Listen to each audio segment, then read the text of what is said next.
সুখে সুখে সে তওবা করে ক্ষান্ত হয়, তওবা না করে। আর যখন কোন মুসলমান যার ঈমান কমজোর, আরেককে পথভ্রষ্ট করে দিয়ে, শয়তান যখন পথভ্রষ্ট করে দিয়েছে, বাস সে শয়তান তার ভিতরে ঢুকে দিয়েছে, তখন যদিও সে ক্লিয়ার হয়ে যায় তবুও থাকে, কিন্তু যখন সাসপেন্ড হয়ে যাবে তখন কিন্তু এই অপশনটা থাকবে না তার জন্য, তখন কেটে মকুফ হয়ে যাবে। ততক্ষণ পর্যন্ত মানে যে সাসপেন্ড এটা তোলা না হবে, ততক্ষণ পর্যন্ত কিন্তু তার ওই যে সাবসিডি গুলো দেওয়া হয়েছিল ওগুলো ক্যান্সেল হয়ে যাবে। তো যখন ঈমানওয়ালা, যখন কোন মুসলমান যখন কিন্তু চিন্তা করবে যে আমি যখন আল্লাহর পথে চললাম, যেমন থাকবে তার সাবসিডি থাকবে, তাকে সাবসিডি দেওয়া হবে। যতক্ষণ পর্যন্ত সীমানের উপরে জন্য থাকবে তখন সে কি করবে, তখন সামান্য যদি ভুল হয়ে যায় ও তওবা করবে। আর যখন এই ঈমান থেকে যখন সরে যাবে, যখন তার এই রাস্তা থেকে যখন সরে যাবে, তখন শয়তান তাকে গ্রাস করবে, আর তখন তার সমস্ত কাজে শয়তান মাথা করবে, চুরি করাবে, গুনাহ করাবে। তার তখন সে মনে করছে যে এটা আল্লাহ তো বলেছে যা কাজ করো, আমরা যখন লা ইলাহা ইল্লাল্লাহ বলি, হ্যাঁ মুহাম্মদ রাসূলুল্লাহ সাল্লাল্লাহু আলাইহি ওয়াসাল্লাম বলি, তবে আল্লাহ থেকে হয় কিন্তু পুকুরি 100% আল্লাহ থেকে, যা কিছু হয় আল্লাহ থেকে হয়, হ্যাঁ এটা আমরা বিশ্বাস করি। কিন্তু এটা পথ ভাগ করে দেওয়া হয়েছে, তোমার উপরে যখন তুমি আমার উপরে যখন তুমি আমার উপরে যখন ভরসা হজিয়ে দিয়েছো, তখন তোমাকে আমি আরেকটা মানুষকে নিযুক্ত করে দিলাম, আরেকটা মখলুককে, সেটা হলো শয়তানকে তোমাকে আমি নিযুক্ত করে দিলাম।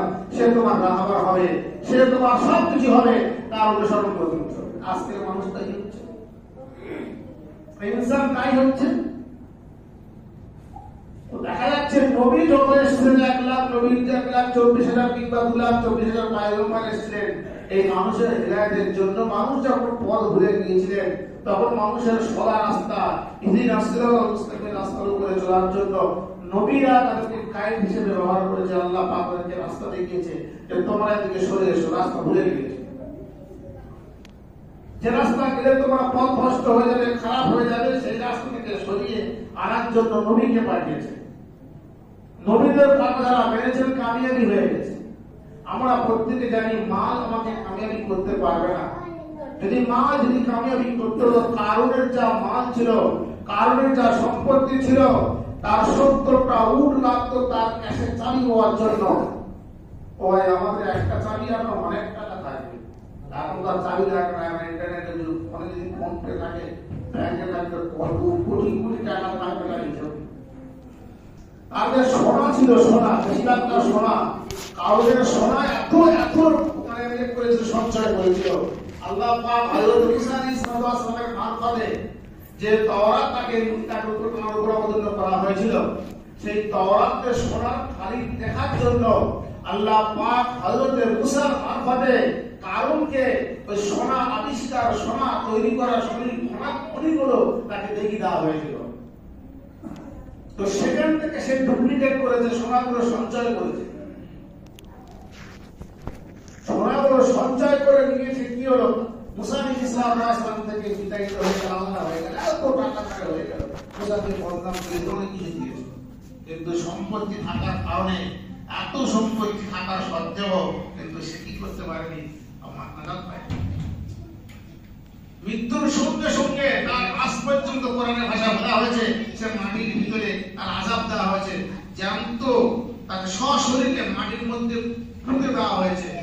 মানে আল্লাহ গজব তাকে গ্রাস করেছে, কাটতে কাটতে কাটতে কাটতে কাটতে কাটতে সব চলে যায়। মুসা আলাইহিস সালাম বলছেন, আল্লাহ ওই যে সম্পত্তিগুলো আছে, লোক মনে করবে যে আমি ওই সম্পত্তির কারণের জন্য বদদোয়া করেছি, আল্লাহ সম্পত্তিগুলো মাটির ভিতরে চলে যায়, তাইও চলে যাচ্ছে। তো দেখা যাচ্ছে সম্পত্তি মানুষকে বাড়াবে না, ইজ্জত বাড়াবে না, যদি আমি ন্যায়ের পথে না থাকি, যদি আমি আল্লাহর হুকুমে না থাকি। ওই সম্পত্তি আমাকে বেইজ্জতি করবে, ওই সম্পত্তি আমার গুনাহের কারণ হবে, ওই সম্পত্তি আমার অযথার শাপ হবে, ওই সম্পত্তি আমার বিভিন্ন ধরনের আযাবের কারণ হবে। আমাকে আমি একটা পাক্কা ঈমানওয়ালা মুসলমান আমাকে চিন্তা করতে হবে। বাদশাহ দেওয়া হয়েছিল, ফেরাউনকে বাদশাহ দেওয়া হয়েছিল, বাদশাহী দেওয়া হয়েছিল, ফেরাউন থেকে নাজাত পায়নি। বাদশাহ মানে রাজা, প্রধানমন্ত্রী তাকে দেওয়া হয়েছিল, কিন্তু সে কি করলো? মুসা আলাইহিস সালামের বিপরীত করলেন, আল্লাহর বিপরীত চললেন। তো তার শাস্তি ফেরাউন আজ পর্যন্ত মিশরের জাদুঘরে সে এখন পর্যন্ত সে পড়ে আছে। কেমন পর্যন্ত তার লাশ থাকবে, তার অক্ষয় থাকবে, কোনো ক্ষতি হবে না। দেখবে ফেরাউন এত নগণ্য কাজ করেছে, এত নগণ্য কাজ করেছে, আল্লাহ দরবারে তার এত ঘৃণিত কাজ করেছে। আল্লাহ পাক তার লাশ পর্যন্ত যে নদী থেকে ডুবে গিয়েছিল, মাছ তার লাশ খায়। একটাই কারণ হলো কি, যে আমরা মনে করবো যে বাদশাহী হয়েছে, বাদশাহী আমাকে নাজাত দেবে না। গরিব মানুষ কাল কিয়ামতের দিনে 500 বছর আগে জান্নাতে যাবে, 500 বছর আগে। আমার একটা ওস্তাদ বললেন যে আমাদের ওস্তাদ গল্প করেছেন, আমার ওস্তাদ বলছে, দেখো গরিব মানুষ হিসাব দেবে কেমন, আর অট্টালিকা মানুষ হিসাব দেবে কেমন। সবার সব বাচ্চাকে ডাকলেন, কারো 10 টাকা, কারো 100 টাকা, কারো 1 টাকা। একটা ছেলে 1 টাকা দিয়েছে, কারো 100 টাকা করে দিয়েছে, কারো 50 টাকা করে দিয়ে খরচা করে এসে বাস সবাই খরচা করে এসছে। আসার পরে 2 দিন পরে জিজ্ঞাসা করছে, বলো তুমি কি খরচা করেছো, তুমি 100 টাকা কোন কোন জায়গায় ব্যয় করেছো?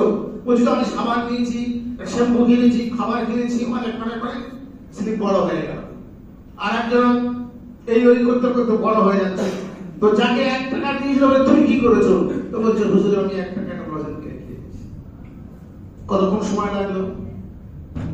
যে ব্যক্তিটা 100 টাকা খরচা করেছে, সে 100টা জিনিস কিনুক কিংবা 10টা জিনিস কিনুক, তার একটা সময় লেগেছে, তার বলতে একটা সময় লেগেছে, হিসাব করতে একটা সময় লেগেছে। আর যে 1 টাকা আয় করেছে, সে তার বলতে কতক্ষণ লাগলো? তো বলছে যাদেরকে আল্লাহ সম্পত্তি দিয়েছে তার হিসেব একটু জেড হিসাব দিতে হবে, একটু জেড। তুমি কোন জায়গাতে আয় করেছো, কোন জায়গাতে আয় করেছো। আমরা বলে থাকি আমি টাকা ইনকাম করেছি, আমি হিসাব দেবো কেন? তোর কাছে বিবির কাছে পতিত নাকি? তুই হিসাব দেবার কে? কিন্তু আমার থেকে হিসাব নেওয়ার আল্লাহ আছে। এই টাকাটা আমি আয় করলাম কোন থেকে এলো আর কোথায় ব্যয় করলাম। তো সেই জন্য করে মাল আমাকে হেফাজত করতে পারবে না, মাল আমাকে পৌঁছাতে পারবে না যদি আমি মাল সঠিক রাস্তায় না লাগাই। সেই জন্য করে ভাই ইমানের উপরে আমাদের যদি চললে, আর ইমান যদি মজবুত আমার হয়ে যায়, সমস্ত আমল আমার সহি হয়ে যাবে। সমস্ত মেহনত চলছে, দুনিয়ার মেহনত একটাই চলছে যে মানুষের ইমান কি করে মেহনত শক্ত হয়ে যায়। আর ইমান যখন শক্ত হয়ে যাবে, তখন তোমার যে অবস্থা তুমি থাকো না কেন, নামাজ তোমার কাছ থেকে যাবে না। আল্লাহ পাক আমাদেরকে সকলকে 5 ওয়াক্ত নামাজ আমাদের সঙ্গে পড়ার তৌফিক দিক এবং 5 কামের সঙ্গে জমির কাজ করার প্রত্যেককে